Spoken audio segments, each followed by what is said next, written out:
I call to order the GCC regular board meeting, 6/11/24 at 4:45 p.m. Roll call. Mark Anderson. Here. Mr. Harry Blanc. Here. Bruce Mandrick. Present. Jack Turner. Here. Lily Campbell. All 5 board members are present and accounted for. Thank you. Do we have any public comments? We have no public comments tonight. Okay.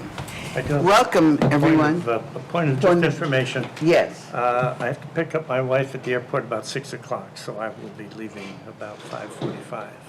Okay, 5:45, you will be leaving. Thank you. So if I leave in the middle of a presentation, it's not because of you. Shall we ask you to come back? Welcome, everyone. Thank you for being here tonight, this evening. We have a full agenda and with great information items, so we're so happy to see you, and we're happy to welcome those of you who are with us virtually. So we hope that you're doing well and everything is ready to go. So, with that, we will now move into our superintendent's update. So, Mr. Sample, you are on. All right. Thank you, Madam President. Good evening, Board, and welcome to everyone to our meeting tonight. Believe it or not, we're at the end of the official part of the school year, so my report is not too long tonight, but I did want to take a moment to just say that we have successfully concluded yet another academic year, and I definitely want to affirm all of our staff, those who are here as well as those who are watching at home or wherever they may be, maybe already on vacation, for really a great school year. Overall, very strong school year, not only in terms of the success, but also in terms of our academics, and we look forward to sharing more information as we continue through this year. So thank you, everyone, for really a great year. Couldn't be more proud of the work that we accomplished this year in the GCC. So in May, we had the pleasure of attending and speaking at several of our promotions and graduation ceremonies, and really this year, the theme really was to talk about our portrait of a GCC graduate and what commitments we've made to our students. I want to extend our heartfelt gratitude to each of our board members for your participation and coming out and attending several of the events. Director Anderson and I was just talking about how we were able to have the Sava graduation before the heat started. Yeah. So we did not melt at Sutter Health Park, but want to thank you for this. And then also want to say congratulations again to our class of 2024. We're deep in our summer school program that began last week. Our programs are offering our students the opportunity to continue their learning, as well as academic intervention, credit recovery, and staying academically engaged over the summer, and as well as enrichment. So really happy about that. We have a robust program at really all of our schools, and so want to continue to affirm the work of Executive Director Takoy for overseeing that portion and bringing on our summer school coordinator, Miss Gloria Chacon. So thank you to Joy and Gloria for your work. With our administrators, we have started our reflection on administrative practices evaluations, also known as ROPE, and we're deep into those with our principals. On June the 6th, we had our final admin meeting, as we call the admin end of the year review, where we all came together just to look at and reflect on the school year, look at where we're going for next year, and we continue to talk about the shift in culture that we're doing across the GCC. Our admin and cabinet retreats are in the midst of being planned, as well as our board retreat for July and August, respectfully, and we look forward to focusing our priorities and enhancing our leadership. On May 21st, Executive Director Takoy and myself had the opportunity to meet with Dr. Lisa Cardoza, who is the president of American River College. And really, this meeting was to discuss dual enrollment and future collaboration, in particular, our 2+2+2 program, which is how we create a teacher pipeline partnership with American River College. And then we'll be meeting with the president of Sac State to also include their portion of how we start creating our own teacher pipeline all the way through. So really was excited to have that opportunity to meet with Dr. Cardoza and have the opportunity to share with her what we're doing. She's very excited about the partnership, and we're looking forward to seeing what comes next. And then finally, we've been deep at work on the material revision for Community Outreach Academy and working with our partners at Twin Rivers Unified. And I believe later in tonight's agenda, you'll be approving that material revision to add the additional site at the Cal Family Fit. And speaking of Cal Family Fit, Mr. Turner and myself had the opportunity with Mr. Little to go and walk the site today, and they're hard at work. We had to wear hard hats, Miss Lily. Oh, okay. So All right. So that's why you didn't invite me. I don't know if you want to put a hard hat on. It messed my hair up. Don't y'all laugh. Don't y'all laugh. But we did have the opportunity to walk through.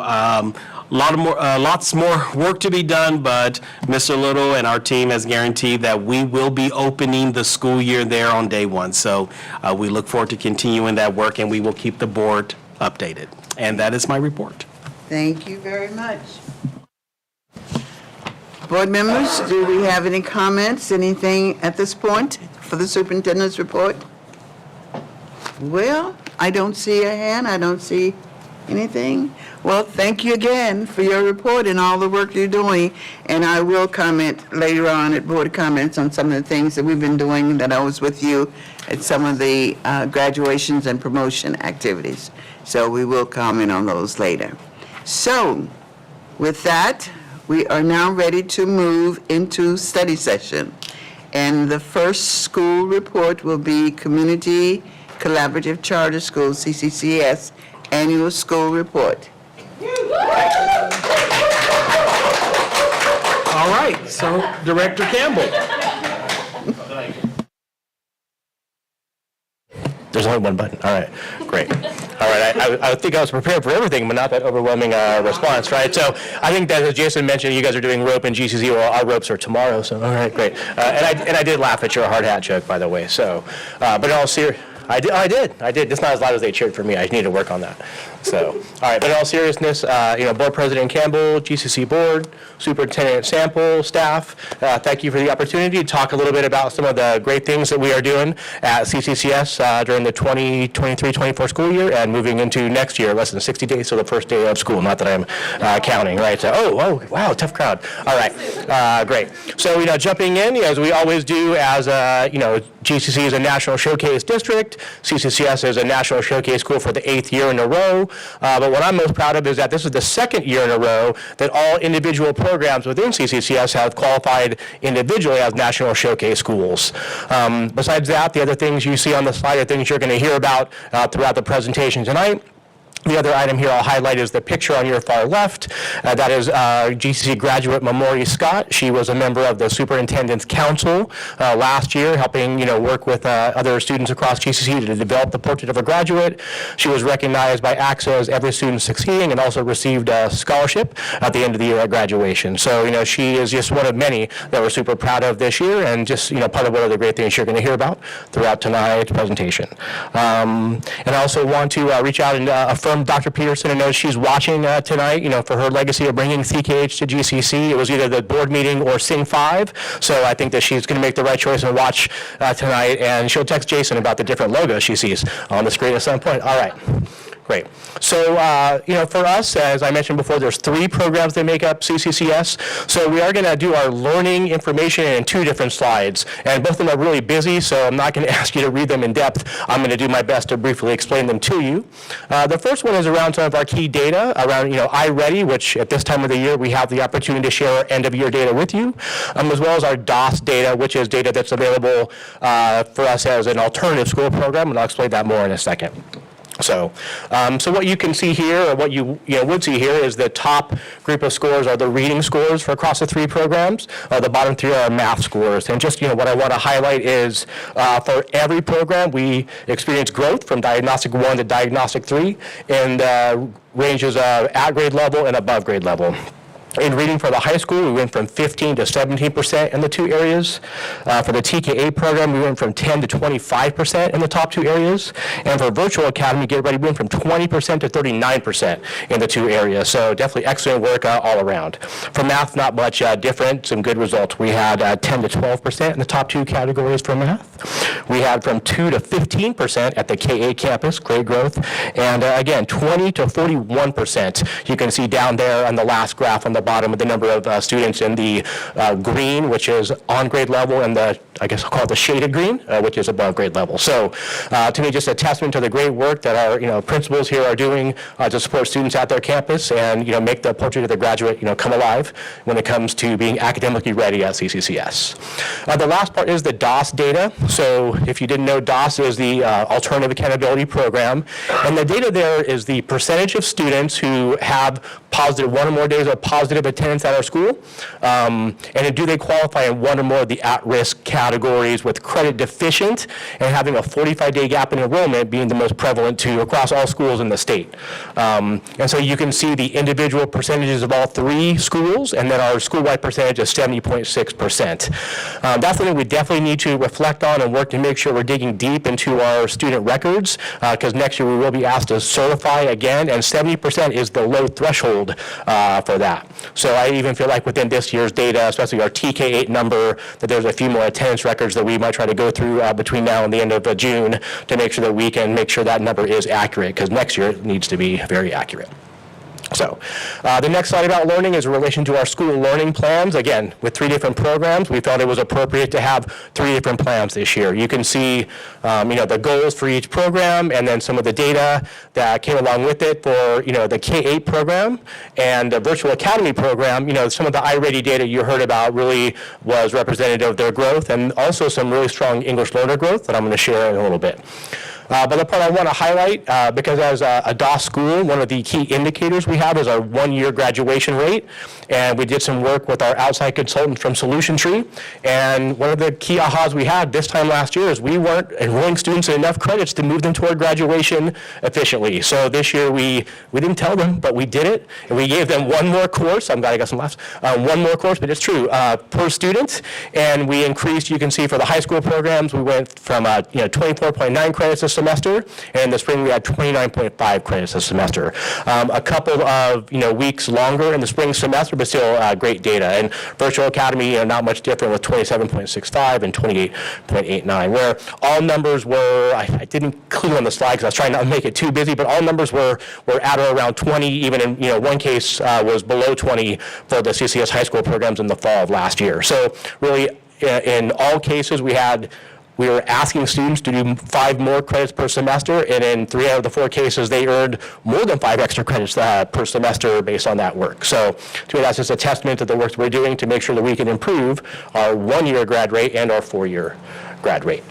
So. Moving on to leadership, this is something that we feel is very important within our school, because it's something that we need to be able to bring out in our students to help them reach their capacity, to be able to bring it in our staff so they can help the staff, so they can then help the students reach their capacity. And really, as leadership, we need to be learning and modeling and making that happen across our program. So I already mentioned the work we did with Solution Tree. Other things that we did, especially for the student level, is I mentioned we have 3 different learning plans, 3 different kind of everything to make sure that each program has, good representation and can differentiate based on the needs of their students. And so we also did that for our school site council groups, giving more parents an opportunity to attend. And really, we're proud that we had a middle school student in each of the 3 groups, of 2 of the 3 groups able to attend, because no middle school students at the high school, right? And students, participated in every meeting, gave us good insight. One of them is a student that you met when her name was Zoe, and she did the board report a couple of meetings ago with her cousin Garrett. And so we just are really proud of some of the aspects of leadership and the opportunities that students are able to get to show that throughout the school year, both on campus and here for the GCC board. A lot of other opportunities that the GCC is providing us through the AI team, and that we're also trying to provide on our sites with different leadership classes or clubs, giving some students some choice in what they want to engage in. So. All right. Next, I'm going to jump into equity. For CCCS, we recognize that equity is a balance of the culture and climate at the school, but then our data has to be positive and show that it's actually working, right? We want to make sure that students, back to our CKH best practices, we want them to feel safe, supported, included on campus, and then again, they need to be able to show us that that's happening by having positive indicators. And so I mentioned before our one-year graduation rate, which was this year 84.7%. It was a little bit of a decline, but still well above the 70% expectation. And then on iReady, we had really good growth across the board. Oh, wait, I'm going to jump back for a second. I'm sorry. Back to the DOS one-year graduation rate. The chart you see at the bottom shows that all of our major subgroups except for white were at or above, above the school-wide rate. So English learners at 85%, socioeconomically disadvantaged at 90.6, and students with disabilities at 90.9. So to me, our special populations, in almost all cases except for white, are achieving above the school-wide number. So, all right. Now to iReady and our EL specific data, and there's a lot of information up there, but really it's showing that English learners at Virtual Academy in grades 3 and 8 were achieving well above average and well above in some cases their non-English peers. So at TK8 we had 29% of students testing at or above an iReady, which is above the number that you heard earlier school-wide, and for high school, we did a really good job of, decreasing the number of students who were, achieving 3 or more years below grade level. One program I think I'm going to talk about in the next slide, but we are in differentiated assistance with the County Office of Education, and our work there was actually to create, it is right there, an English learner action plan for high school students. I want to affirm the work of our 2 coaches, Lori Jenkins and Karen Brownlee, for their work to develop the plan that we're ready to implement going into the fall to really help students just be more prepared and be more focused and be more, students are at times, we've got iReady, we've got CASP testing, we've got, LPAC testing, and they're just, their test overload and their incentive and desire to do well is very low. So we really want to help them believe that they can be successful and do just every little thing that we can based on their feedback to help them be successful. So. And the last thing I definitely want to highlight our partnership with Sacramento Youth Center, receiving the implementation grant that's going to help us fund programs there for the next 5 years. All right, next I'm going to jump into well-being, and for CCCS as a school who's always, had a mission and vision to serve at-risk students, supporting the well-being of students, back to our CKH best practices has always been an important part of what we do. To me, this is represented in the number of, staff we have dedicated to supporting those needs, having 3 school counselors and a full-time social worker, across each campus, or across all the campuses. Sorry, I wish it was each campus, honestly. Sorry, Elmira. But overall, I feel that our culture and climate data supports that with a number of students who are feeling safe at school. To me, the number of students who are comfortable talking to a staff member, that's more than safe. That's connected to what we're doing at the school. And the fact that, so many students, almost 80%, feel that students from different cultural backgrounds become friends. To me, that is a, big part of the slide we talked about a couple minutes ago with equity, right? Making sure that, we're really not just hearing about another language or culture through our teacher, but we're experiencing it with our friends and learning about it in a more real fashion, right? So I do kind of wish that some of those neutral numbers weren't there, because which side of the fence are you on, right? But I feel like those are good data points that's reflected in some of the individual feedback we get from students and families during our engagement times. So. In addition to that, we try to support well-being for students and for staff, right? There's a weekly mindfulness and wellness. We, of course, do that for students, but we found, especially for students, coming from socioeconomically disadvantaged families, or for high school students who are, bringing a lot of personal issues to school, that we really need to work to support support the staff to support the students, right? That, if they, student, brings a really hard situation to them, or a student maybe lost a parent or a loved one, that, staff member can really feel that emotion with them, and so we want to make sure we're supporting them. Sometimes it's through making sure the counselors or social workers are available, or sometimes it's giving them coaching on just how to, be positive to a student even during a challenging situation. So, again, well-being and support for students, and it's really important to us. We, I feel it really connects to the portrait of a graduate and making sure students are life ready, right? That they can go out there and they can overcome hard things during a job or work setting and not, lose your job or fall behind because of those things. So. Next on to opportunities, and opportunities, next slide, engagement. This is always something that we're proud of what we're doing, but we're looking to do so much more because our students want so much more and they need so much more, coming from some of the backgrounds that our students are.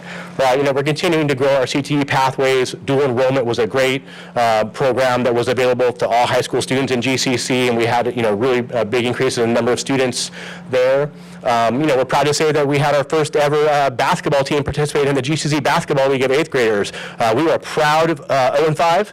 Actually, I make that 0-6 because they also lost to the staff later on in the year, right? That was, the easiest thing I had to do to motivate staff was to go out there and, and handle those 8th graders, right? There it was. So, yeah.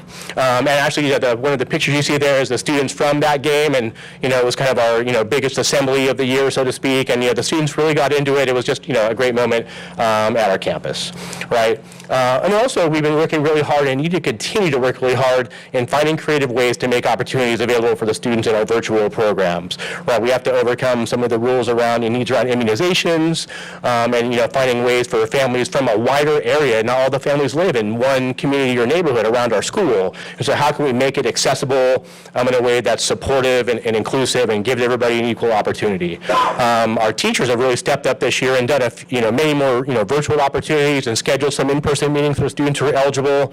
But I know that we all believe in some of the meetings we had at the end of the year that there is more we can and will do for next year. So, and even for Virtual Academy, one example is, we got some students in some internship and programs, and the welding picture over there, that is from a Virtual Academy student. And so I think that there are ways that we just get creative and keep pushing those opportunities that we can make sure that happens, for all the students within the program. So,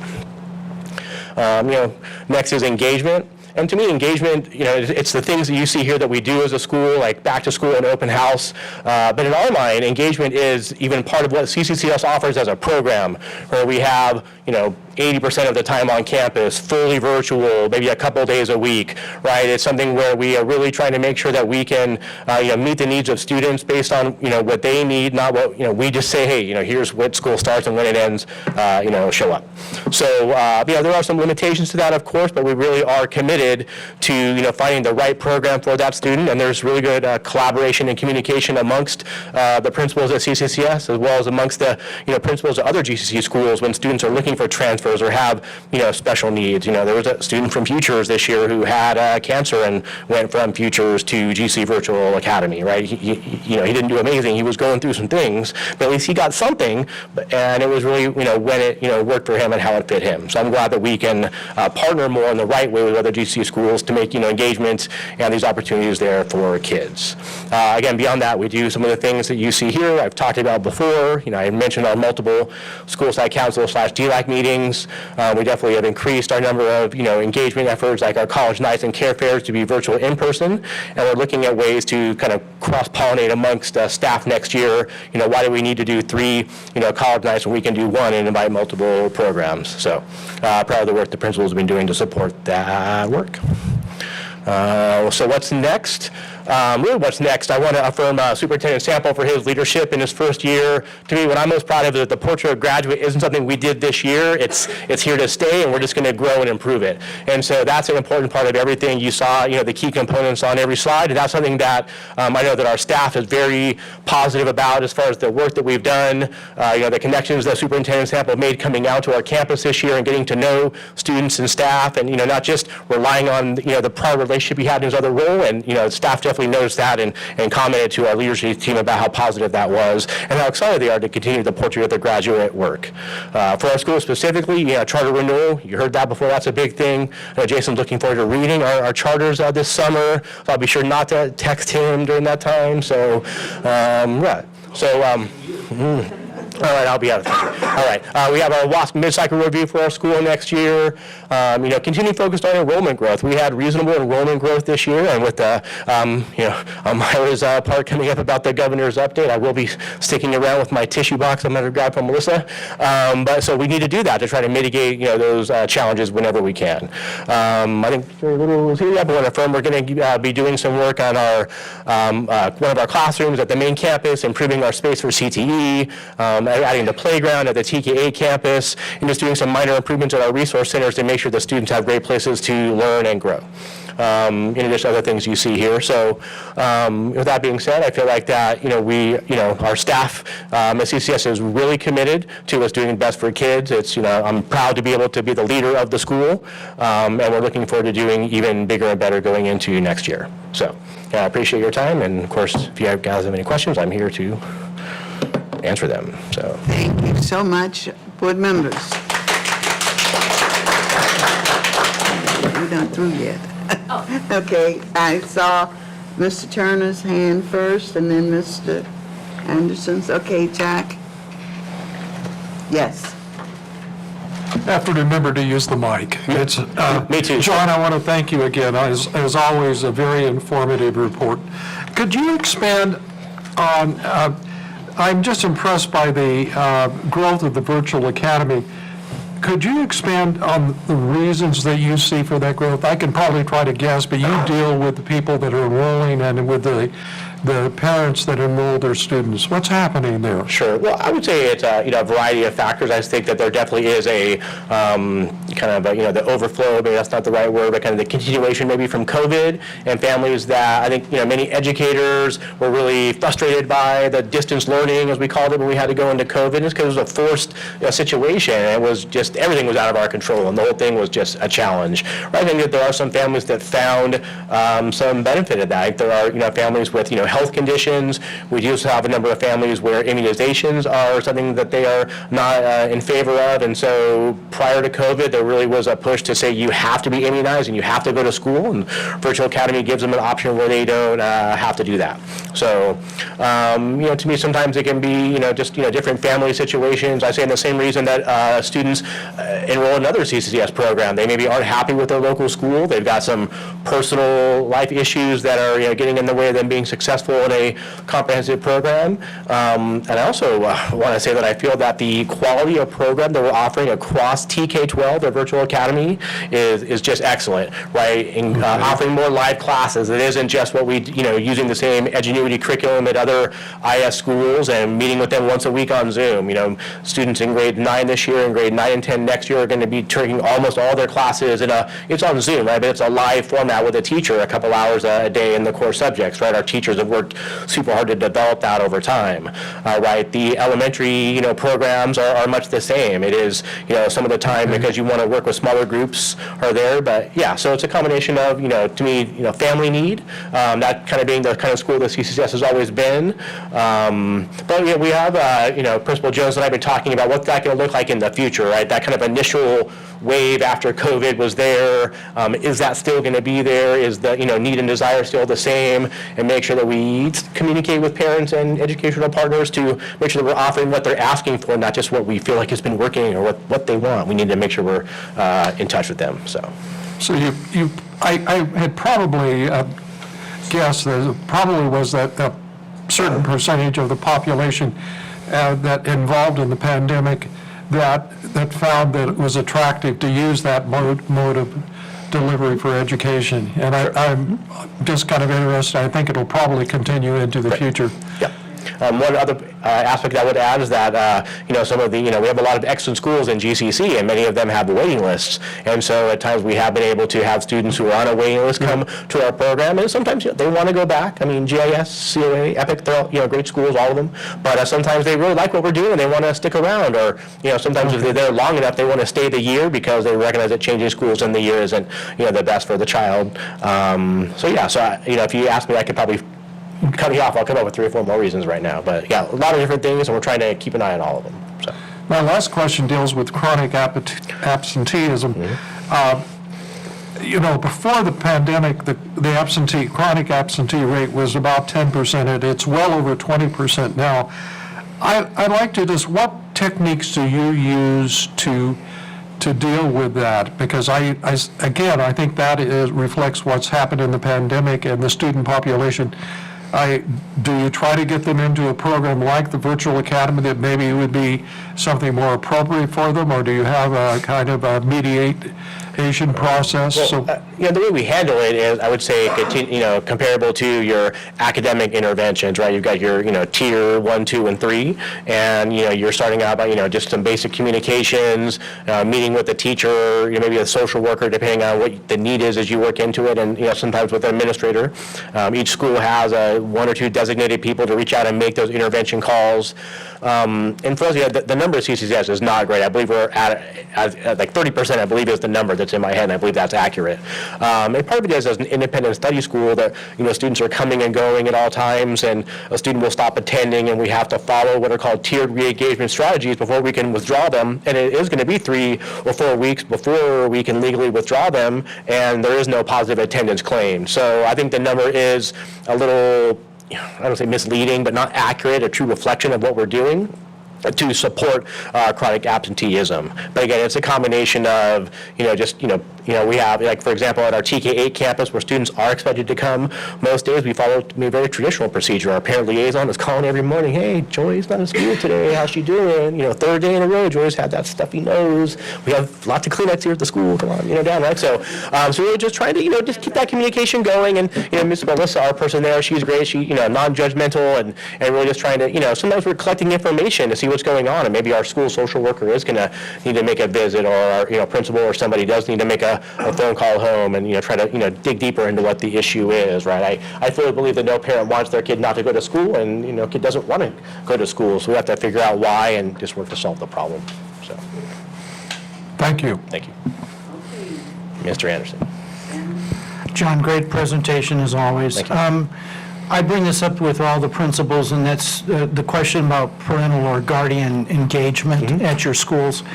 And would like to get your thoughts on how engaged are they, and one event I attended, which I thought was a fantastic event, was your care fair. But I saw, when I went around to all of the booths and talked to everybody, I saw that there was a lot of programs that were focused on the family, not just focused on the student. So I'm kind of wondering of how do we get those services out in front of parents and guardians who may not know that they exist. So I know this is a very loaded question. No, I would say, that to start, the care fair definitely is one of those, but we need to do a kind of a more continuous and consistent job of doing that. We have, family resource guides that the work of our school counselors and social workers really are the ones that kind of, push in, and sometimes it is they're making individual connections with students, and the students are expressing, here's a resource we have or we need.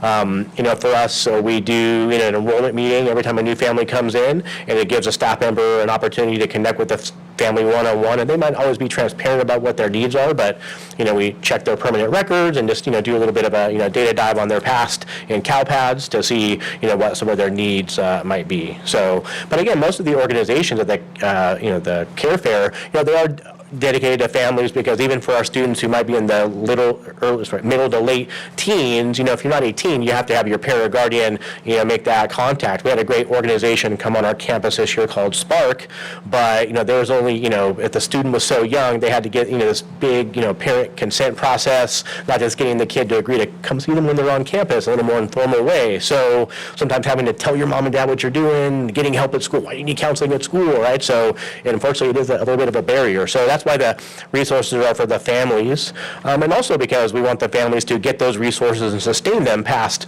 when they're at school, right? Now, school's out. If they were relying on our school counselor for some kind of, emotional support, what are they going to do during the summer, or even if they don't come to summer school, right? So trying to make sure that families have, those resources, So, hope that answers your question. It does, but, and how are you feeling if you took a temperature reading of the parental engagement? What I would say, first of all, I want to affirm the work they're doing at Virtual Academy, because we're recognizing, especially for our younger students, that little Johnny, the 3rd grader, can't just hang out on whatever the engagement is by the teacher by themselves on Zoom all day, right? So we really are kind of, warm demanding that, that parent partner for those younger grades and kind of, gradual release as far as how much is needed as they get older. Beyond that, for our students that are on, first of all, we have events for Virtual Academy. We have good parent attendance across TK-12 as well. For TK-8 in high school, I would, to me, at TK-8, younger kids, we have good engagement. I know our last open house night, both Joy and Mr. Sample were there, and we had, great attendance. It wasn't like everybody came at 5 o'clock, and by 5:45 we were done. Even right at the end at 6:30, parents were still coming in and wanting to engage. At the high school, it does trickle off a little bit more, and, I don't love the answer, but I feel like it's representative. I remember when my daughter was a senior, my wife would still make me, go to open house, and it was the same 5 or 6 parents in every class, and yeah. So, I think that, to me, that engaging the family and the care for the way you asked in the beginning, that's the way we're going to engage families of high school parents. The kids are too cool for the parents don't know what to do with that crazy teenager, right? And so we try to make resources that everybody wants, and that's what's going to, draw them in. So. Well, thank you very much. I appreciate it, John. Thank you. Okay, I didn't see anything else. Thank you so much for your report. And I was just thinking, you got back to school, you got open house, you got coffee and community. So you're doing things to increase your parental involvement. But like you say, just one of those things, you just keep doing it over. It's like a broken record. You just do it over and over and over and hope it's successful. It's something we're trying to find creative ways too. Like last year, we did a science night, and we had the science assembly during the day, and told the kids, go home and tell your parents to come back to science night tonight. And so trying to make those connections. So it's not like you don't have programs. It's just a matter of how you get them there. Yeah. I want to recognize your staff that's here, your principals. Thank you so much. Would you please just raise your hand so we can see you? Thank you so much for being here with us and for your hard work, because Mr. Campbell could not do it by himself. You wouldn't have the successes without you guys and the staff that works with you. So thank you again, Mr. Sample, not Campbell. I didn't see my promotion on the agenda tonight, so I'm going to have to wait till next year. Thank you very much. And now we are ready for EPIC, Empowering Possibilities in a National Charter, Annual School Report. Thank you so much, sir. We're ready for you.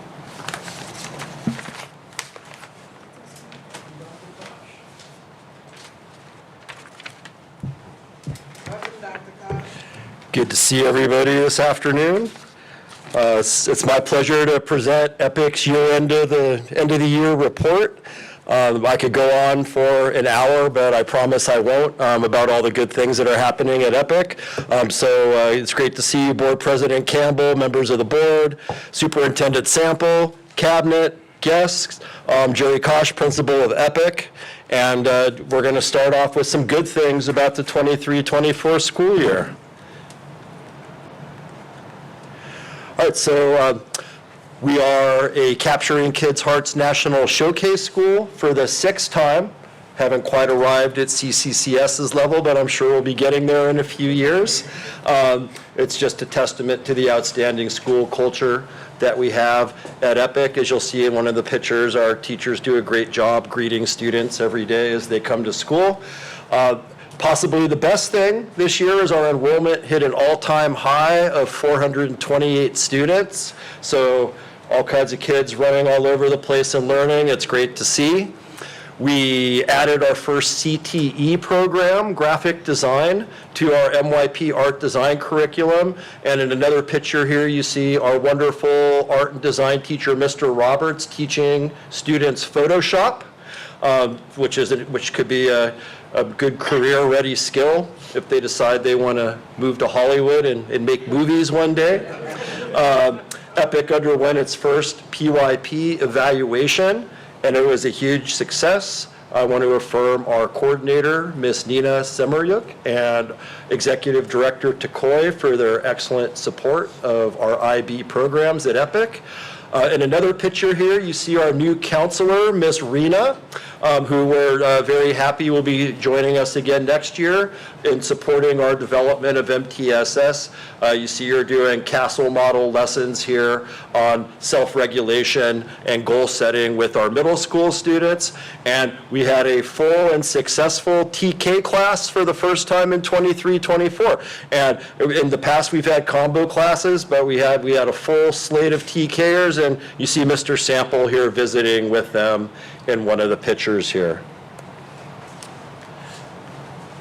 All right, as far as learning goes, it was a very successful year for learning at Epic, and I'm going to look at our learning in terms of iReady.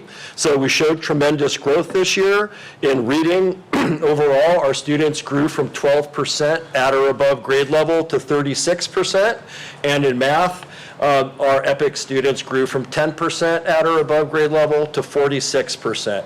And quite a bit of excellent growth. And you'll see what's really impressive is our growth in the lower grade levels. You know, if you look at kindergarten there, reading 12% to 65%, 9% to 53% in math. So the lower grades, I mean, across the board, every single grade level improved, but the lower grades, and if you look at middle school math in particular, our middle school math teacher, Mr. Cornejo, is doing a phenomenal job of getting students up to speed to where they need to be with math. So that's iReady. And our school learning plan, this might be one of the best things that happened at Epic this year, because we really had a learning plan that was organic. It came from the teachers. It is about our newcomers. You'll see in another slide that part of our enrollment growth, about 90% of it was English newcomers, not just English learners, but students who don't speak a word of English, over 100 students. So our learning plan, the teachers are saying, well, we need, support in this. What are we going to do? And I said, well, we're going to move to excellence in our integrated ELD strategies, because that's what's going to teach these kids English. So what we did was we focused on strategies called cognitive content dictionary and structured partner discussions, which are, they're otherwise known as GLAD strategies, but GLAD isn't the only way to do good EL instruction.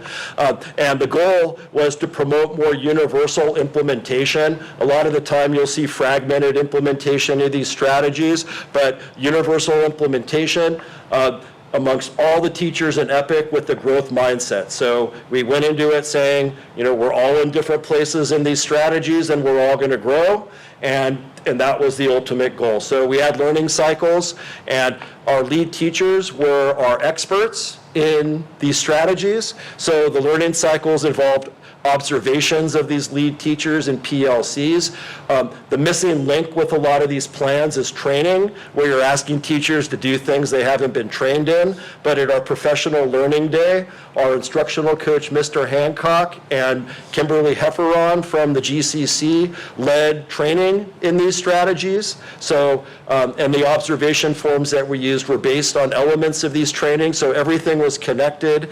They were coached, teachers were coached by their lead teachers, they collaborated, they reflected, and everybody just walked away talking about what a huge success this was. Not just for the academic things that you're trying to do, but just the way it was structured and how it fostered collaboration amongst everyone in our professional learning communities. And the data was mostly qualitative, meaning it was observation forms by the lead teacher based on the trainings that we did to inform the plan. But the ultimate indicator is going to be the English learner progress indicator, which we'll get on the dashboard, I don't know, in October, hopefully, maybe? November 22nd. November? November 22nd. Oh, I thought it was going to be earlier this year. Okay, great. All right, so as far as building capacity, I mentioned our lead teachers truly serve as lead teachers at EPIC. It's all streamlined. They serve as our process champions. They serve as leaders of our learning plan and our PLC. They all participate in the teacher leaders training facilitated by Mr. Sample and Dr. Peterson and Lyle Kurtman in the teacher leader program. And our vice principal and instructional coach truly serve as coaches. They're not in classrooms substituting. They are actually coaching and supporting teachers, which I think is one of the reasons for our low turnover rate, is that our teachers truly feel supported.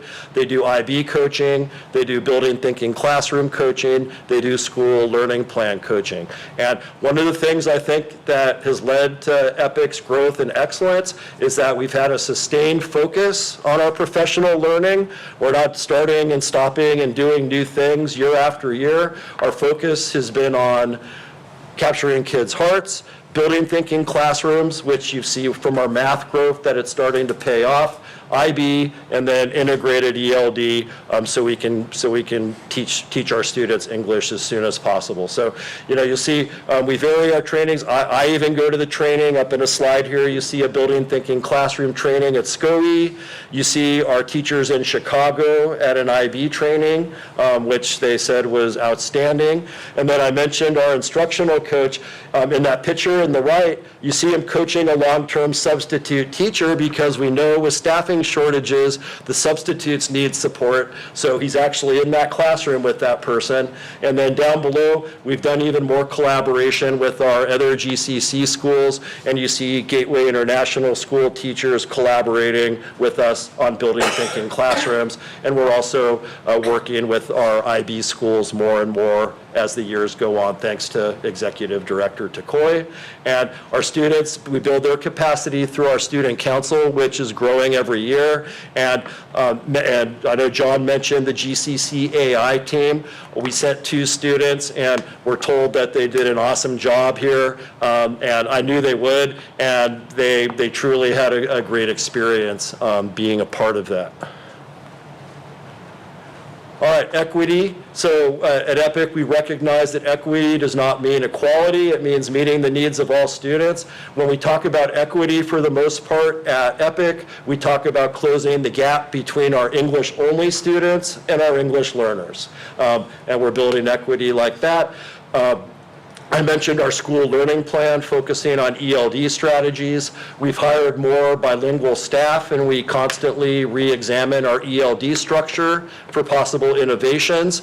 And something that's often forgotten is that our Russian language program, it's one of our world languages for IB, but it also serves as primary language instruction. And everyone, basic literacy research shows that the better students are at reading and writing their first language, the quicker they're going to learn English. So they're getting both at EPIC. We use iReady to differentiate instruction. We target EL students for tutoring programs. We use technology like Imagine Learning. And of course, we focus on grouping our students heterogeneously for the best way so they can learn from each other. We've grown in our implementation of MTSS. We've hired a counselor. We use iReady as a universal screener and to differentiate. As you can imagine, for example, the whole idea of homework, when you have the amounts of newcomer students that we have that cannot, receive a whole lot of help at home, iReady really comes in handy because all they have to do is turn on their computer and they can get some differentiated instruction. And we're growing in our use of intervention curriculums like SIPS and Sunday. EPIC, as we're predicting over 450 students next year. We're no longer a little small school that has no special education students. Our population has grown significantly over the past few years, and our team is doing an excellent job in supporting our special education students. And upstairs, we have a little bit of construction going on to help better support that, to provide a space for our new counselor and a room for servicing, such as from the school psychologist as well as the speech pathologists.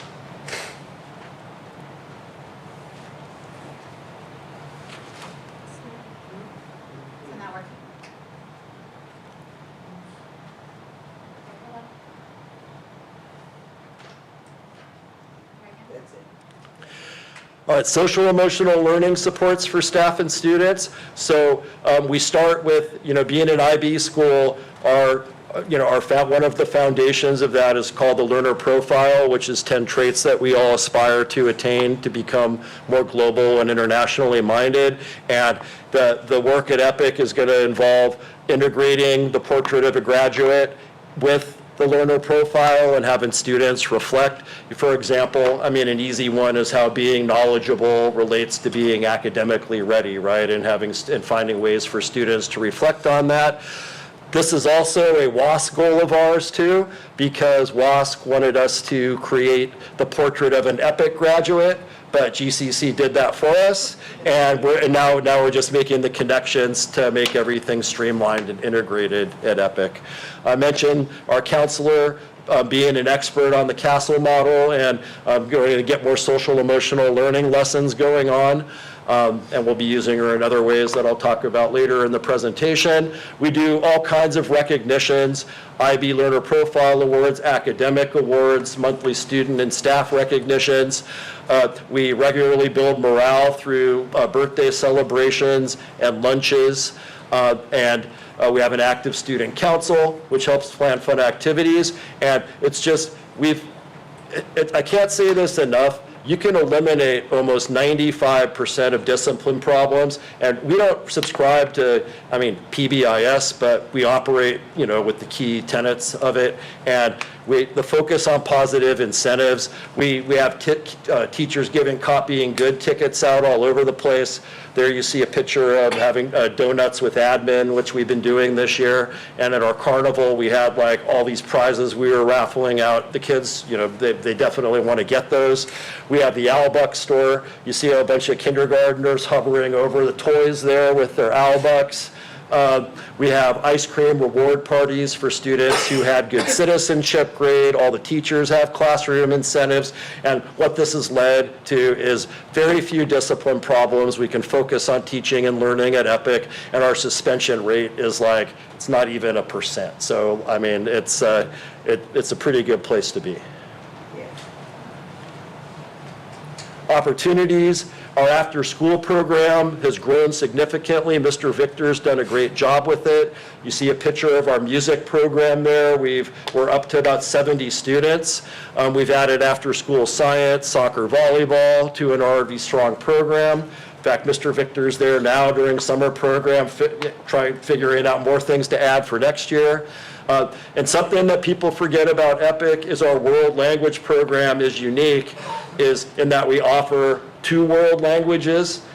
It's you have to be kind of careful on what you call world languages at EPIC, because English has almost become a world language for some of our students. But we have English, we have Russian, we have Spanish. Our Spanish, we have 2 fully credentialed Spanish teachers. Our numbers are growing in Spanish. As I mentioned, we're moving to excellence with art and design. You see a picture there of some of their Photoshop creations. So the students have a lot of fun, with agency, picking things that are interesting to them and putting them in these Photoshop creations that they make.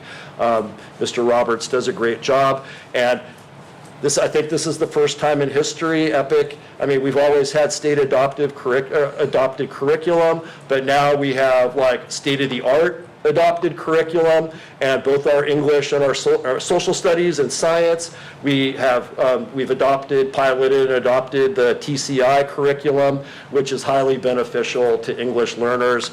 It's geared to multiple intelligences, and our teachers love it so far, and they're going to love it even more once they start really digging into it next year. And then one thing I didn't mention about world language, our middle school students get Spanish and Russian 2 days a week.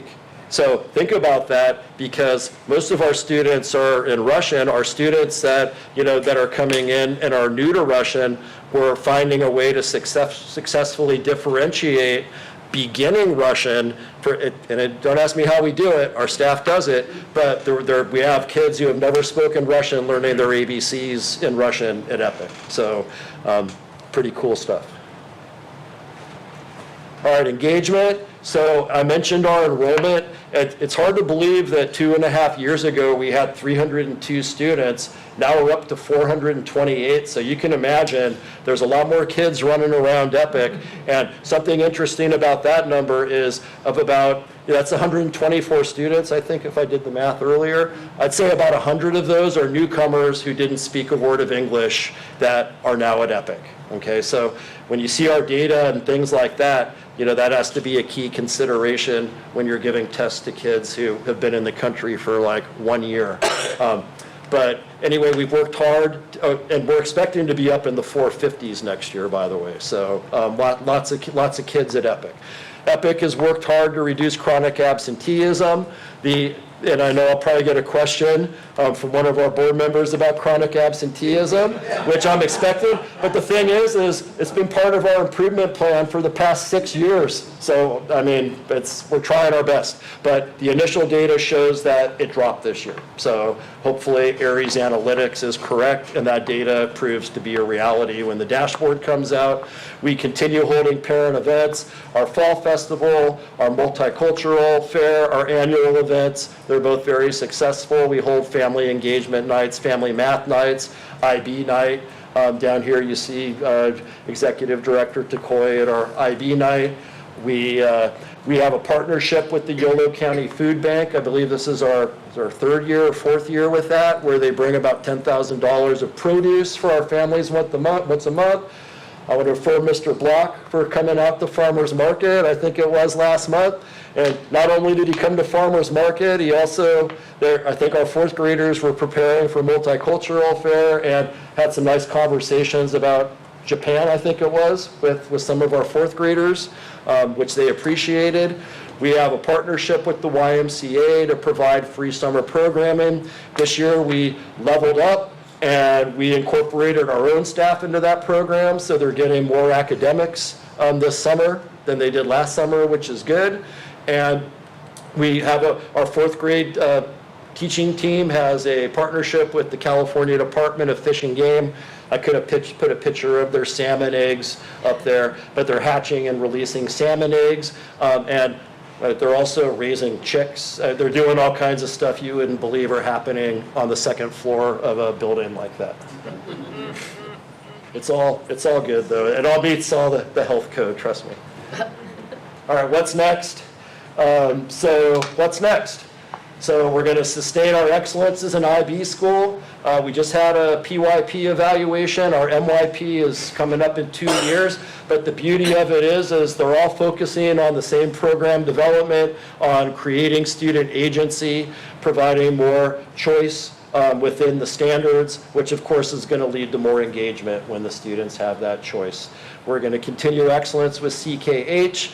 Now that we have our new science program and curriculum, well, we're going to enhance our science program at Epic, which is exciting. We are going to, and I love this word, we're going to keep sustaining focus, because that's the way you get to excellence, right? With building thinking classrooms, you see pictures of training up there for building thinking classrooms. And I had to include this picture, but Epic went school-wide with building thinking classrooms, and you see the little kindergartners down there collaborating on math problems, which was very, very fun to watch. So we're getting them started early in doing that kind of thinking. Math instruction, integrated ELD, and instructional coaching, because it's been so successful at Epic. We're excited about opportunities to expand our library and create a learning center with some additional space we might have to buy more books. We're excited about our new counselor leading more college and career exploration. We think that's very important, and she's really excited about doing some surveys and work in that area. We're looking forward to the Community Schools Grant. And one thing I'm also looking forward to is I have an instructional coach and a vice principal here now who are wonderful, and I'm looking forward to, and actually instructional coach is going to be a vice principal, so they're going to serve as IB coordinators and vice principals and building their capacity to lead as well. So that's my presentation. And they would both be here, but one's on leave and one's off calendar, so I'm. So you're by yourself. Well, thank you. All right, before I comment, board members, you gotta go. I will be leaving. Perfect timing, Jerry. Okay, drive Oh, and I carefully. have a present for you too. But it's wonderful student artwork from our PYP students that you can, there you go. Thank you so much. I visit your school with Miss Joy. We spent a morning, and it was excellent. I enjoyed very much visiting your school and seeing all of the things that you talked about here. I saw them. So we really appreciate your leadership and what's happening in your school. Yes, Mr. Turner? Thank you. Jerry, thank you very much. Really, really informative presentation. The growth on the scores are just phenomenal. You're absolutely, whatever with your staff, please take back, they're doing something right. It's going to be very tough to keep those percentages up on growth, but I know we've had a lot of loss as a result of the learning loss as a result of the pandemic, and this shows that there are ways to try to catch up on that. You mentioned a number of times, and I know maybe you can even elaborate more, with the new 100-plus students that are totally non-English speaking, just kind of go through the steps. How do you integrate those students who are coming in? Probably a lot of them, it appears to be a chronic situation. They're under a lot of stress. What do you do to integrate them into your educational setting? Well, that's a great question, and sometimes you figure it out as you go.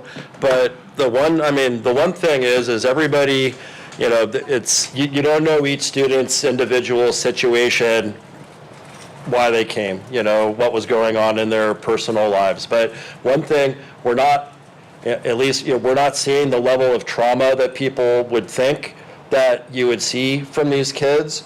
And you're seeing smiling faces. Imagine, they're coming to a brand new country, they don't speak a word of English, and they're surrounded by all these staff members and kids their own age that speak their language. So, that foundation is critical. It takes time to learn English. We're not miracle workers, but, we get them in the classroom. If they're real newcomers, we do very little pull-out, but they need the foundations of literacy. Third and fourth graders who don't know their ABCs, they need some of that, right? But they need to be in their classroom. The research shows that they're better off being in the classroom. And we have kids learning English all kids' brains are different, right? Some learn English quicker than others. But as far as being integrated goes, they have friends immediately, and they're connected and they're safe. It takes time to learn English, but you'd be amazed in the matter of a year, what the difference that you see in some of these students. And it's interesting because you see it's the difference, between iReady and CASP also, because iReady, you see our scores, but the thing is when you get to CASP, they ask you to write an essay about the math. So our students, and then, they're asked to take math, get out, you're off the airplane, here, take math CASP a month later, and the next year you're taking language arts. So, I've got my own opinions on that, but it is what it is. And, I'm happy, I see the kids are growing, iReady's showing it. I really appreciate that explanation and your enthusiasm, and obviously the staff that are committed to that. You did anticipate my question about chronic absenteeism, so we'll just skip that one. And I want to just wish you good luck on the space issue. I know that's a discussion we're having, and I won't ask you what your needs are going to be, but if you do continue to grow, I know that we're going to have to address that. And you do have a really nice facility, and we don't want to crowd the population into an inappropriate spacing situation. Well, I thank you. Lots of new apartments going up around Epic. Oh, there are? Yeah. Okay. Okay. Hey, any other comments? And you're here by yourself, and we thank you for all of your hard work, and Thank you all for your support of Epic. Everyone appreciates it there. well, we appreciate you and your staff, very much so. Okay, moving on. Our next study session is the 2024 Governor's May Revise. Here we go again. So, Madam President, Yes. as the board knows, at this time of year, we do try to update the board on the governor's May revised budget. And so tonight, CBO Omira Reyna and Mr. Matt Taylor will be kind of giving us an update of where we are and what we're hearing. And what we hear. And I'll tell you, as we always say, it's always changing. Yes, it But is. we'll tell you what we know as of this point. So, Omira.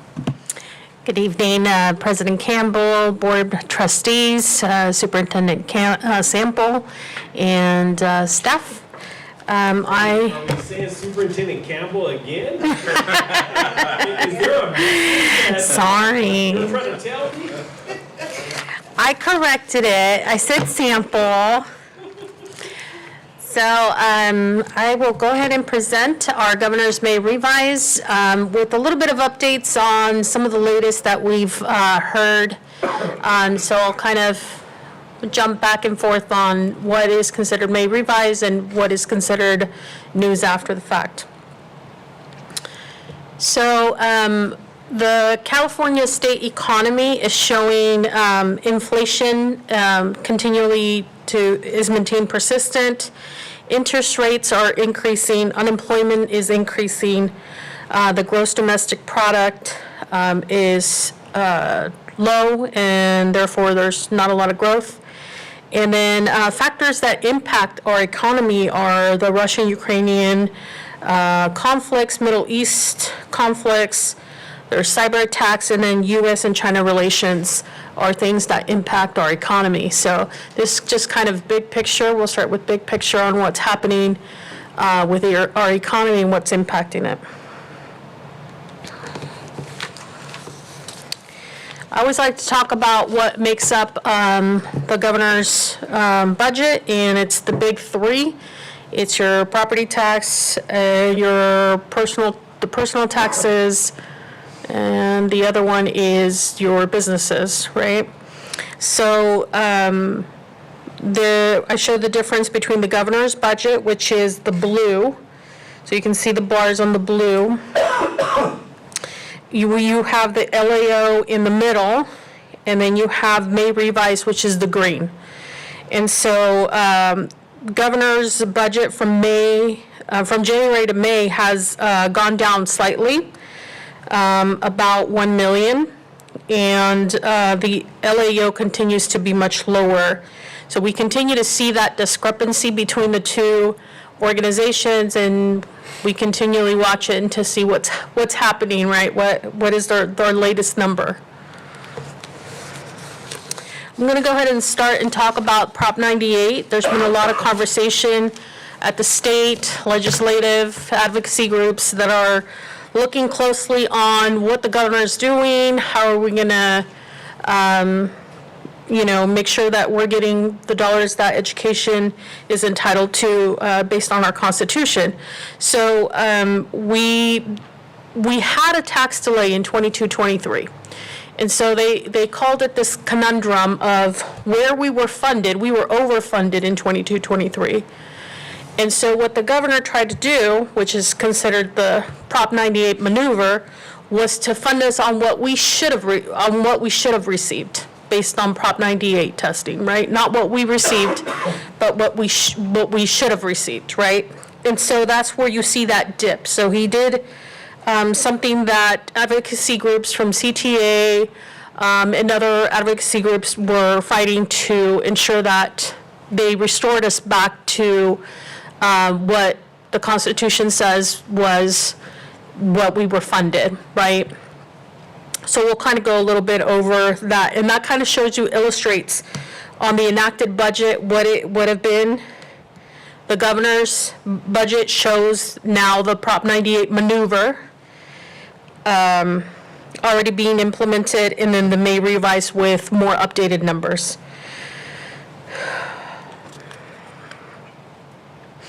So question is, why did the governor do this? And the reason he did this is because the state cannot afford funding the excess amount. So this was his solution to ensure that the state stays at a lower level and we're not overfunding or something that we can't commit.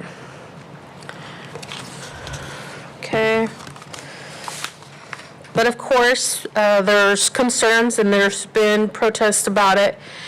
And you can see here these are just illustrations on the impact of no maneuver, where we would have been funded versus where the maneuver Prop 98 proposal is. So these are just illustrations, and it's a violation of test 2 and 3, which is looking at the prior year of what we actually received. So this is now after the fact, after May revise. So of course he brings out his proposal. There's advocacy groups that are fighting to challenge this maneuver on Prop 98. And so they reached an agreement 2 weeks later on an alternative maneuver.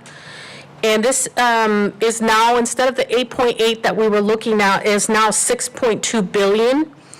It excludes 2.6 of funding distributed after the year end closed. So that's the discrepancy between the 8.8 and the 6.2. It now would suspend Prop 98.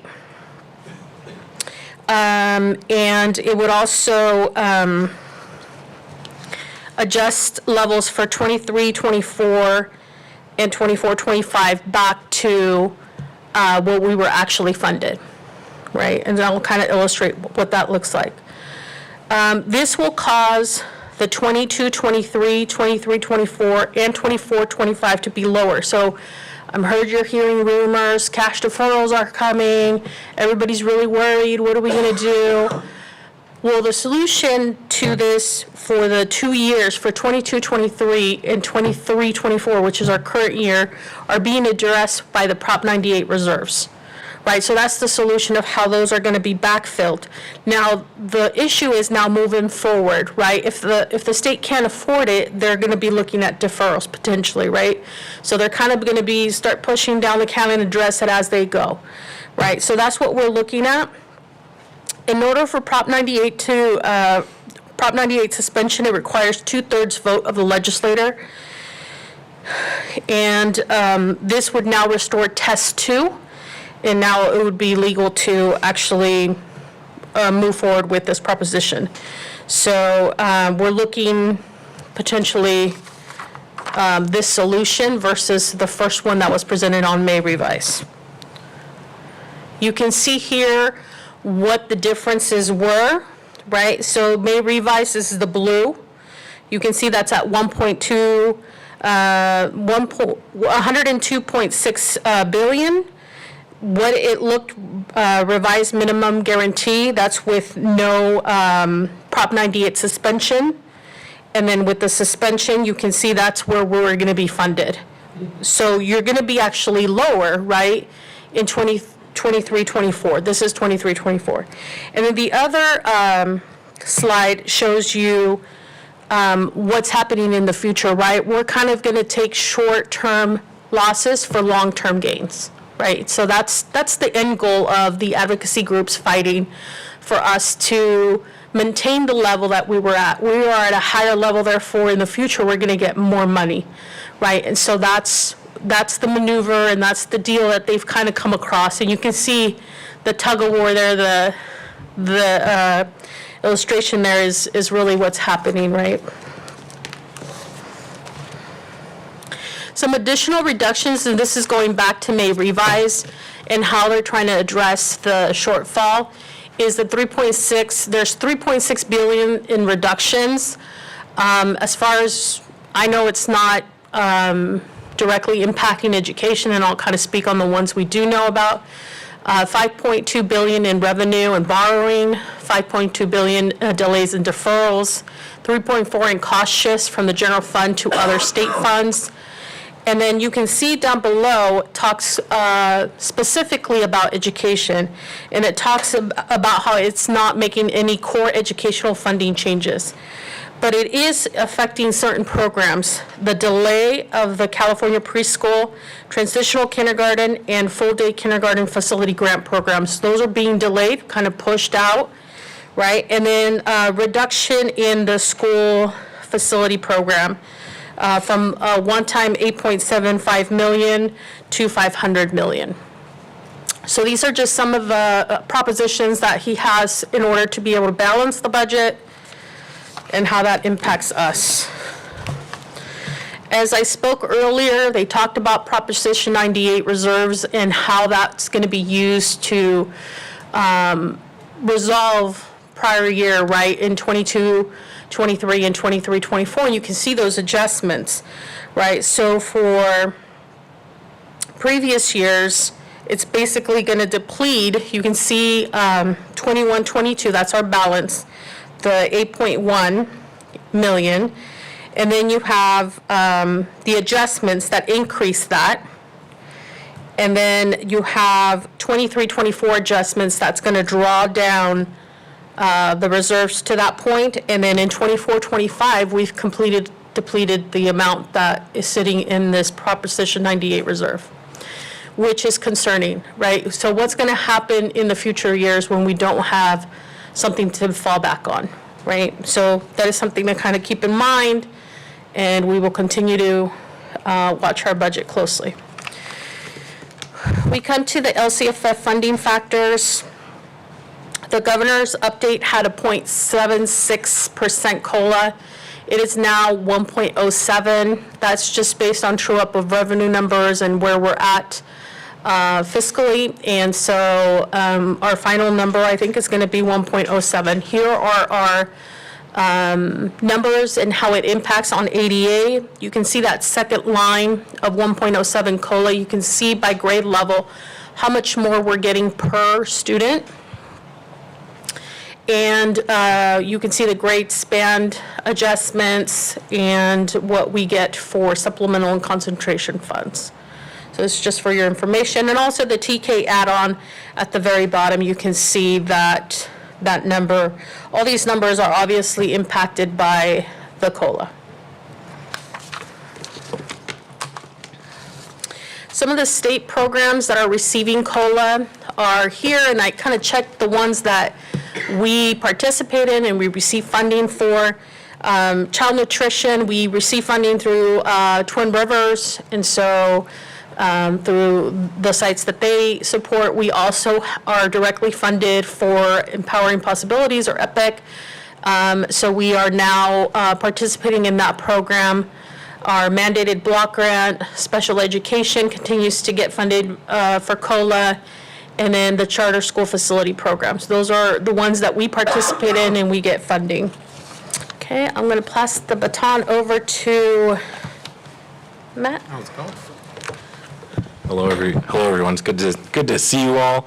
Do some quick program updates. Along with what happens with the budget is there's a budget bill that deals with all the finance, but then there's also a trailer bill that is a way for the legislature to include new sorts of programs that they want to get put into the system that are then funded in the budget. So there's a couple of things in here that we just wanted to bring to your attention. The LCFF equity multiplier, there was funding for that in 23-24. Only one of our schools qualifies for that, and that is EPIC, and that is based on the stability rate of the students, so how mobile is the student population or how stable is the student population, and the percentage of socioeconomically disadvantaged students. So that EPIC was the only one that qualified under that measure. We might have more qualifying next year, we don't know. Another proposal that the governor is proposing is this attendance recovery plan.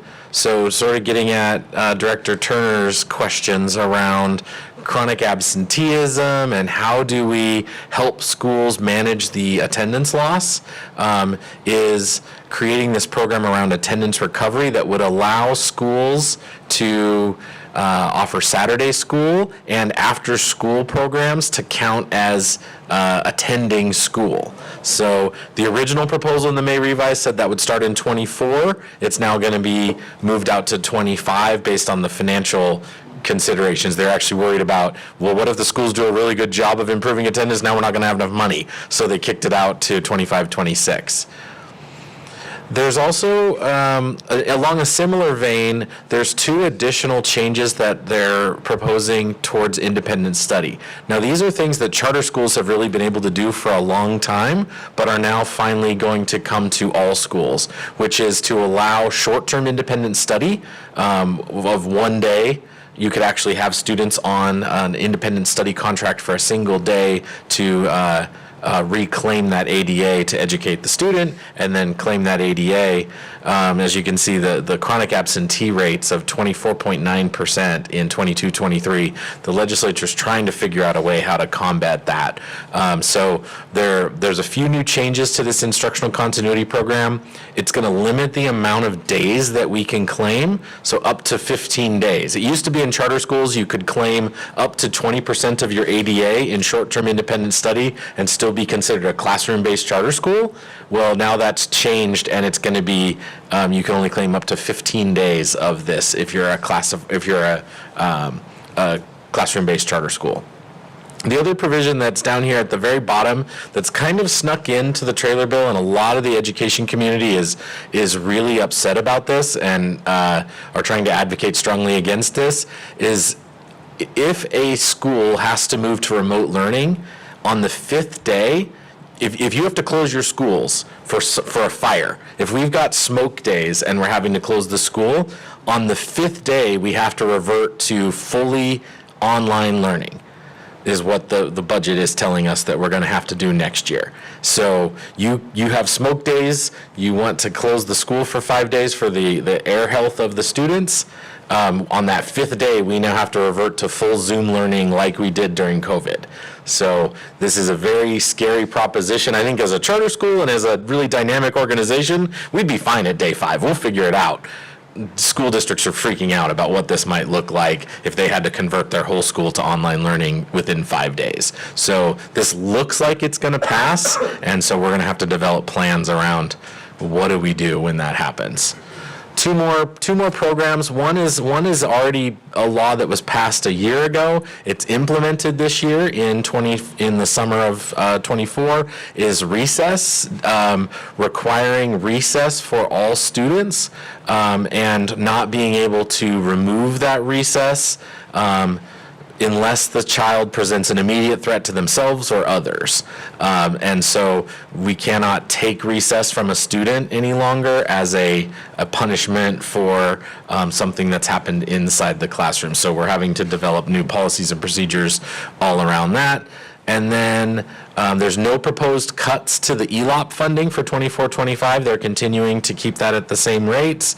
And the universal meals funding has still been a priority so far of the legislature. They're ensuring that that program is fully funded, that all students will have meals. I'm going to turn that back over to Amira to finish out on all the fun grant reporting deadlines. So this is, in addition to reporting deadlines, these are the majority of our one-time funds, right? And so I just wanted to give you an update on where we are with spending on these grants. So you can see the chart on depending on where you're looking at, right? Left on my side. The grants in-person instruction, that's been completely spent down in prior years. Same with the next 3 categories: expanded learning opportunity grant, 74, 25, and 26, and the 4 federal ones that continue ELO grants, those have been completely spent down. The kitchen infrastructure, we get that through Twin Rivers. We participate with them, we collaborate with them, so they've been providing equipment on our sites depending on need. So I'm pretty sure that they're close to depleting those monies too. The only monies that we have for the 24-25 year, and you'll see that in our budget for adoption, is our A through G completion and improvement grant, the art, music, and instructional materials discretionary block grant. In addition to those two, you have the learning recovery block grant. We have the Prop 28 arts, music. That's not one time, that's ongoing. But those are all other sources that we still have funds for. All the ESSER funding is also gone. And so that gives you some idea of where we are at with one-time money and kind of where our reporting deadlines and final expenditures need to be spent by. The other chart just gives you some timeframes. We are on track in ensuring that we don't leave any money on the table, that we are strategically using all our one-time funds and ensuring we educate our students with those funds the best we can. Okay. This was a very interesting chart on school services. It kind of shows decline in enrollment statewide. Ours would be a little bit more flat to a little bit of a uptick, right? So if we were to be looking at this from our perspective, ours would be a more flat orange line in the middle. But you do have an increase in teacher and classified FTE, right? So why is that? That's because of all this one-time funding that we received, right? All these big COLAs that we received, right? So you see that increasing, but you see the enrollment either staying flat or slightly increasing in our case. Unfortunately for districts, a lot of them are seeing that decline there. And so I gave you guys some cute cartoons to look at on cliffs. We also have to be aware with this cliff, there's no more reserves, right? After the 24-25, we're out of reserves. And that we're looking at potential deferrals also in the 24-25 year. Okay? And just to make that clear, the state is out of reserves. Yes, we not have us. reserves. We have reserves, but the state will be out of those reserves. Other factors that I want to point out are the STRS and PERS pension plans. 19.1 has maintained flat from prior year, and PERS continues to increase and will be continuing to increase in the next three years. So those are factors that will also impact our multi-year. California Consumer Price Index, our CPI, is 3.1. So that's just the cost of goods and services. Another topic that is impacting and will impact our budget is these bills that are coming up through for sexual assault claims, which are good initiatives, but there is an impact budgetarily to what's happening with insurance, right? So the first bill, SB 558, expands so these are two bills. The ones on the left are two bills that have not passed. They're on propositions to include sexual assault material that occurred before January 1st of 2024. For AB 452, it eliminates the statute of limitations on childhood sexual assault cases entirely for incidents occurring after January 1st, 2024. So those are still going through the process. AB 218 is already in effect, and that that includes a 3-year revival for claims alleging improper sexual conduct against minors from time of the past. And it also extends the statute of limitations on victims' claims to age of 40, where previously was 26, and 5 years from discovery of repressed memory cases. So those are important bills that are impacting insurance. So you can see at the bottom how that's impacting us per ADA.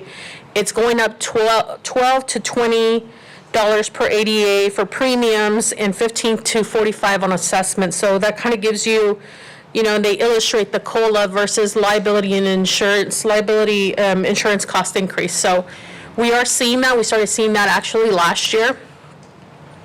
But this is only going to continue to increase. Currently, since January 2020, we have 374 claims. 35% of those are settled, usually outside of court, and you have 65% that are still open. So this is something that will continue to impact insurance claims and the cost of having insurance. So. Okay, multi-cost forecast, and just kind of to end things on what our multi-year is doing. I just kind of talked about some of the factors. You can see in 24-25, our COLA is not making a huge dent to what kind of increases we're seeing. We have the step and column, we have inflation. You have other things that are not in here, PERS, STRS, insurance. I can go on and on about things that are increasing and impacting our budget, right?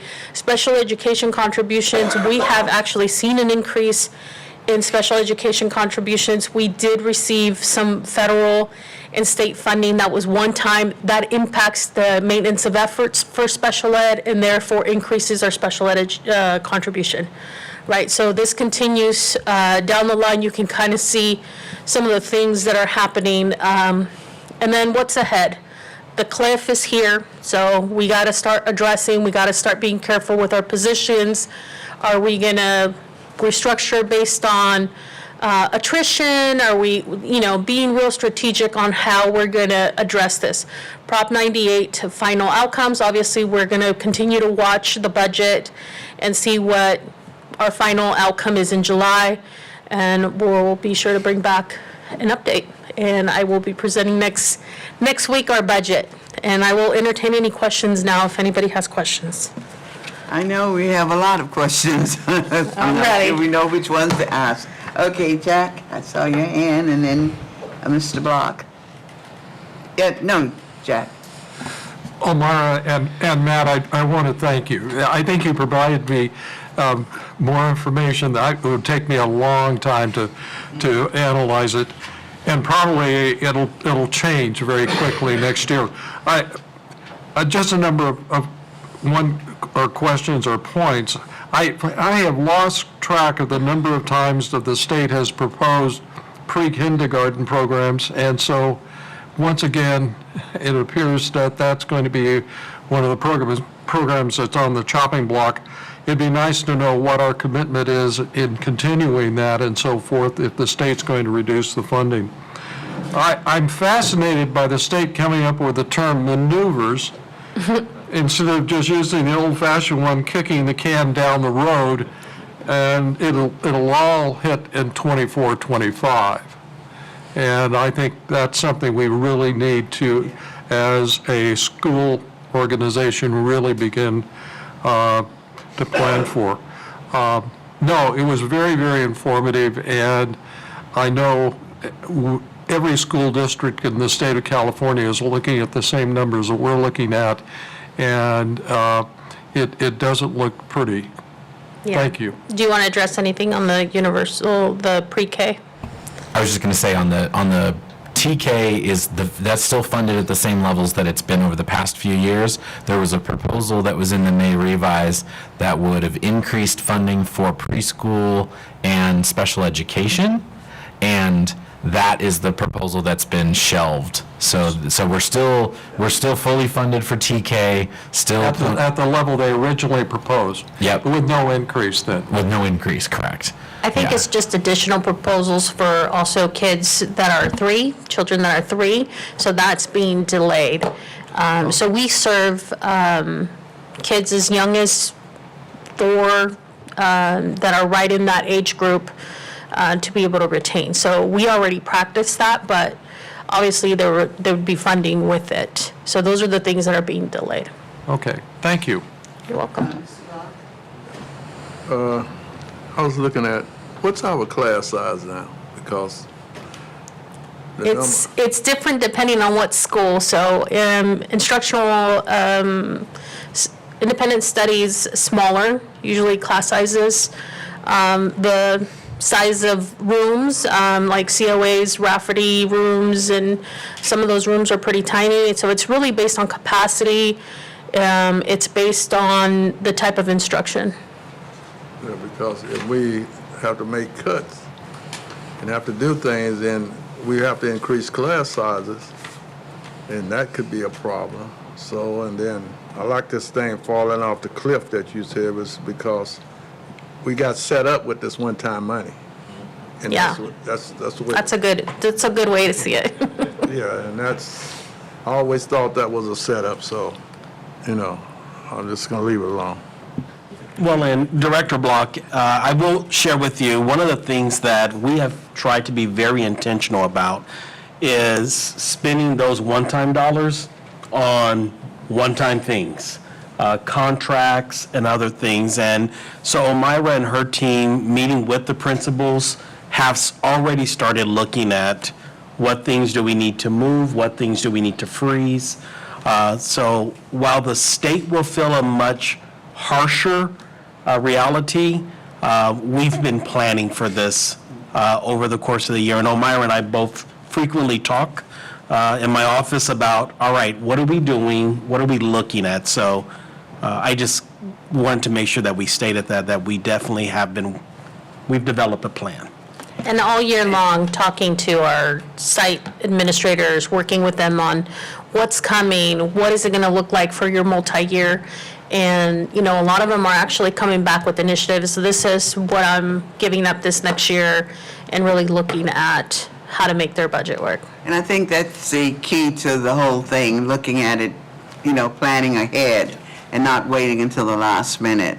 And staff knows, the principals knowing that they need to make some changes. And Mr. Block, back to the statement that you and the superintendent was talking about, we didn't put that one-time money into salaries and what have you. That's ongoing. And some of the districts probably did, and they're the ones that's really going to have to suffer. What do they do now, and how do they make it work with one-time money's gone? So again, thank you both for this. But I'll just wait until the budget is signed, and then I'll get excited some more. Because it's going to change over and over Yeah, again. I'm gonna take this home because I gotta study it. Well, you study. I'll wait for a while before I study some more, because it will change.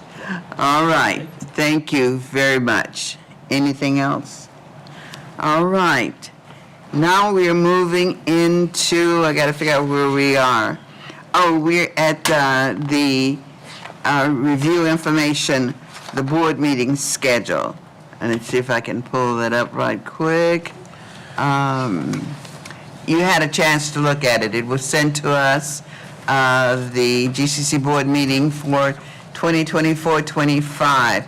Any concerns? This is just information only, no action. Any concerns? Anything you want to ask, or any dates that you want changed at this point? No? Anything you need to say, Superintendent, on that? Nothing, Madam President, other than this item will come back at your next board meeting, which will be your organizational meeting Okay. for approval, but tonight was just to provide Yeah. kind of a sunshine period of our dates. And you can see our tentative board retreats, one in August and another one in February. So, yeah, that's before my birthday. Okay, good. All right, any other concerns or questions on that? Hearing none, we'll move on to our next item, which is, got to get us back to schedule.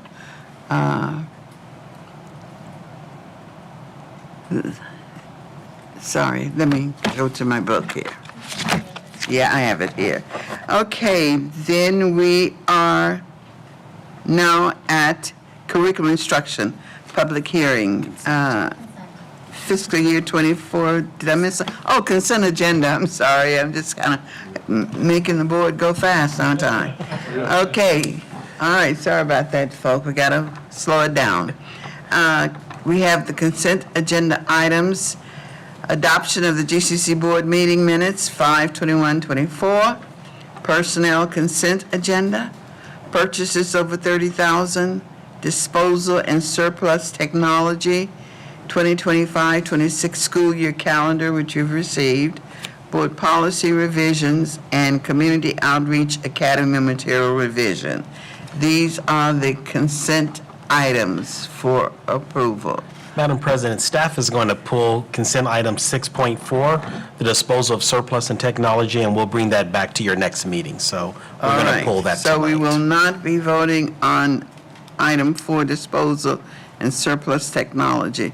So we'll be voting on 1, 2, 3, 5, 6, 7, and 8. Correct. Okay, Move approval. move approval? Second. Second. Any more discussion in the consent agenda items? Hearing none, seeing no questions, roll call.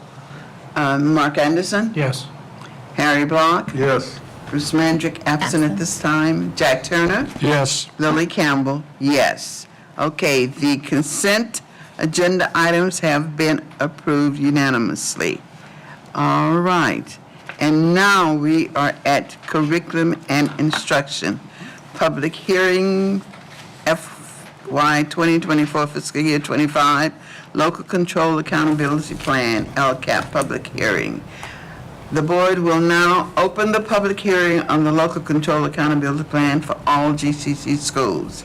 Are there any members of the public who would like to comment on this item? We have no comment. No comments. Okay. I will close the public hearing, and we will have information on this item. Thank you, Madam President. So Mr. Taylor is going to share briefly what is in our LCAP plan for this year, and then you'll be approving this at your next meeting. Your next meeting, yeah, you'll be able to vote on this next meeting. And so we're going to start by reading the first of 7,000 pages that are attached to your agenda. No.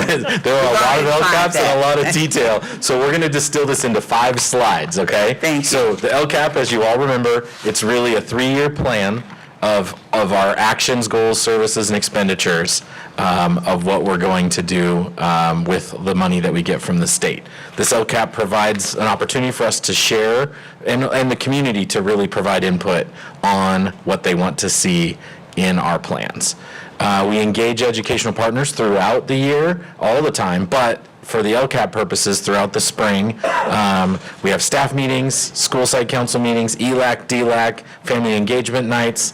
We survey. So we gather lots of feedback on the goals and actions that the families, the students, and our community partners would like to see, along with what our staff reports to us. So we have 3 goals that are in the LCAP. Goal 1, across all the schools, we have 3 goals. Develop college and career-ready students is goal 1 across all the LCAPs. Goal 2 is to increase academic growth, achievement, and enrichment opportunities for all students. And goal 3 is to foster a positive culture and climate through providing a safe, healthy, and engaging learning environment. So, and then as you dig through the volumes of pages that you see in your attachments, you can see how each of those goals have actions that are associated with them that the schools will implement. So that's these actions. Here's a summary of actions that we will be doing across the different schools. You can read those and you can see them in the attachments to the board item. There's one additional piece of funding. I mentioned it earlier in the budget section, but there's an equity multiplier funding for one of our schools. So EPIC's charter, or EPIC's LCAP, includes a little bit more detail around this equity multiplier and what it will be used for. And in this case, EPIC will be using this funding for to support English learners through EL intervention teachers, paraeducators, and working towards to correct chronic absenteeism. And that is a very high-level summary of this. Happy to answer questions if you have any.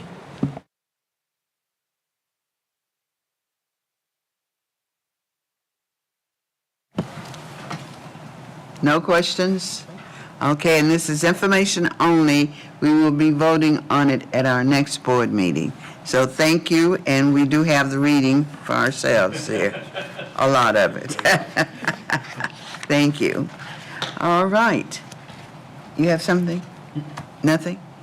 Okay. Then we are moving on to the personnel, item 11, personnel, executive level job descriptions and salary. Mr. Superintendent, would you like to bring that in? Yes, thank you, Madam President and members of the board. This agenda item is the executive level job descriptions and salary schedule for our what's commonly known as the superintendent's cabinet.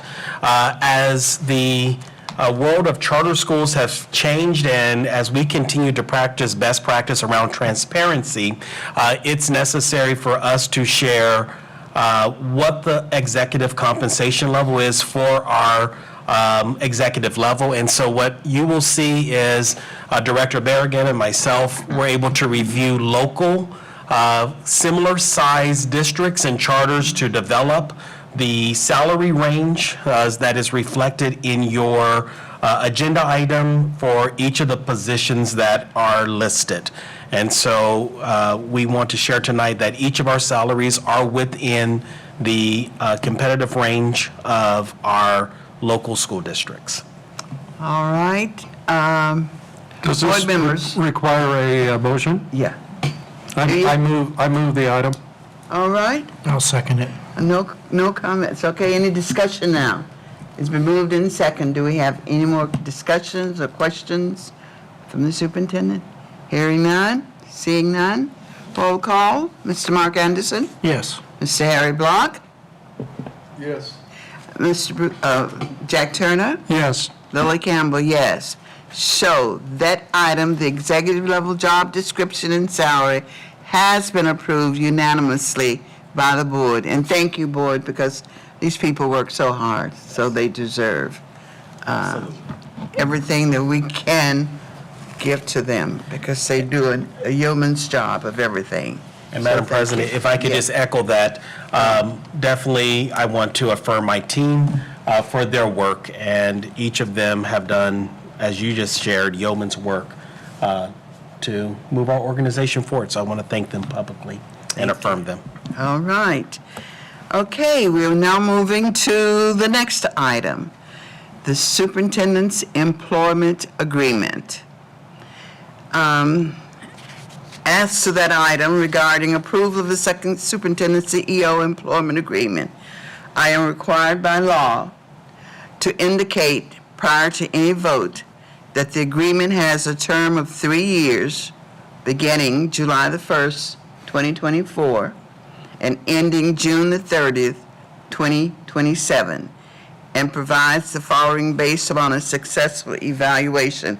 And I want to stop here just to comment that we did meet on May the 30th with the superintendent, board members, for his evaluation. And it was a very, very positive evaluation. I had met with the board prior to the culmination of the evaluation. And I just want to share with you that I did share with the superintendent when we met some of the comments that were made by the board members.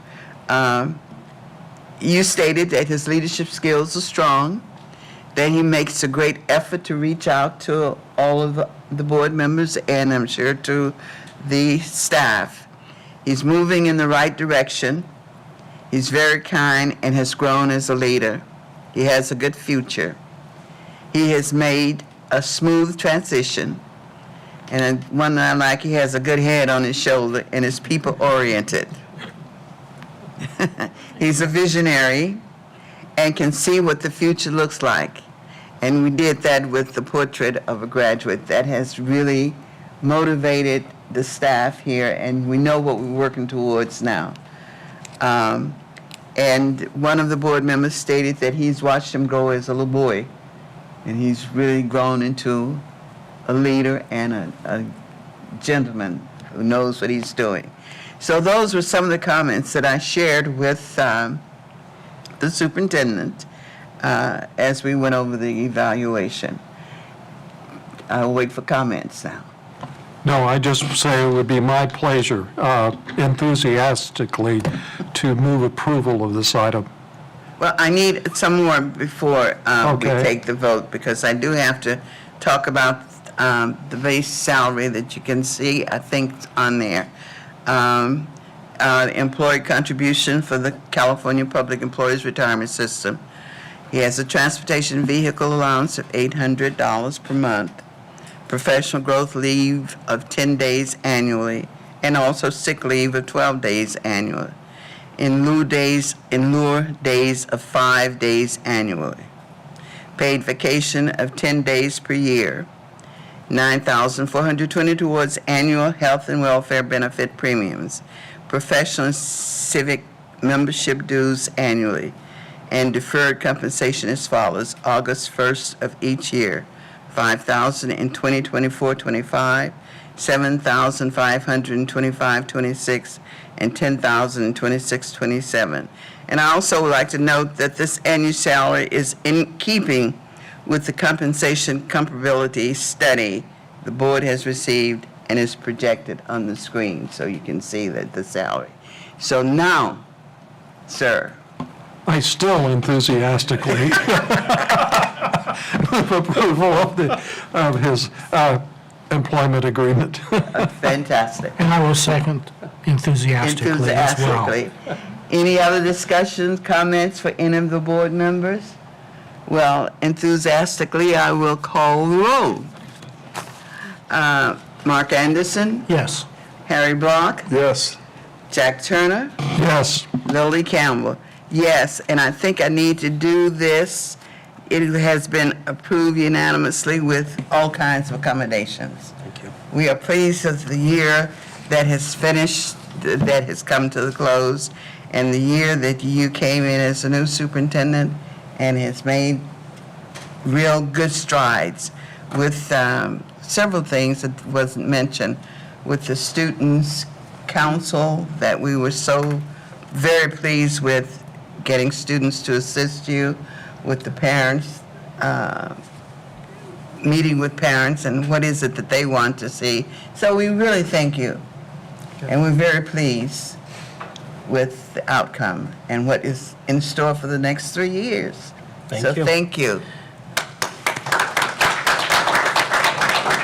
And Madam you. President, if I could just share again, one of the things that is very key is that governance is a team. And so I want to thank the board also because, this has been really at the help of all the staff members that you see in this room and those who are not, but it's also been us working together as a team. So I've appreciated your guidance, your mentorship, as well as a lot of your ideas and suggestions that all are helping us become a stronger, better organization. So we're all doing this together, and I thank you for that. Yes, we are. We certainly are. All of us. And thank you for letting me be around for the next 3 years. No vacation. No vacation. Oh, no. Laura? And to all of the cabinet members and all of the staff, Jerry, I could call you by names, but I won't. But thank you so much. And I try to say this each time we have a board meeting, because we definitely could not do it without you. And we really appreciate all you do day after day after day. So thank you, HR, principals, facilities, directors, thank you. And board members, I love you all, because you're right here with me. Thank you. Thank you. All right. And now we're at board comments. Anyone got board comments? Yes, you want, I just wanted to thank all the principals for the graduations and promotion events that I attended. They were excellent, and I always look forward to those events. It kind of culminates what we're all about at the end of the year, so thank you. and I want to echo, it was a busy time, very busy with all of the promotions and the activities that was going on. But you did a great job with the 5th grade promotions, 8th grade promotions, the graduations. And I also want to add one more comment, the superintendent.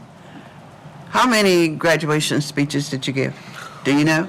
Oh, I don't know, but Melissa and Lydia definitely know. I think it was 8? 8, I thought 7 or 8. Yeah, it was a lot. and I think I was with you on 5 of them or so. But it was very well done, very well accepted, and he did a great job. His first year as superintendent, speaking to the students. Yes. I want to say one thing. It had me taking a lot of senior naps every day. Oh, that's great. He's referring to my speech, not the promotions. It was me. He did a great job. And thank you, principals, directors, and all of you who worked so hard to really put it together for the parents. And every place I went, every place, every school, the parents were there. I was just amazed, even the 5th grade promotions and the 8th grade promotions, the parents showed up. I mean, standing room only. So you guys did a great, great job, and you really should pat yourselves on the back. It was an excellent, excellent time. So we closed out the year in due form and just wonderful. All right. Next board meeting? Next board meeting is next week, Huh? June 18th. How did that happen? June 18th? Yes, this is our annual adoption of our good budget, grief. so. And the organizational meeting. Oh, good grief. Okay, organization meeting next week, so you guys have to think about what you want to do. Think about it where you are. All right.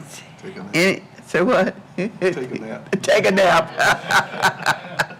Yeah. Any other closing comments, board members? All right. If not, I will entertain a motion for adjournment. So moved. So moved? Second. Second. All in favor? Aye. Aye. Thank you.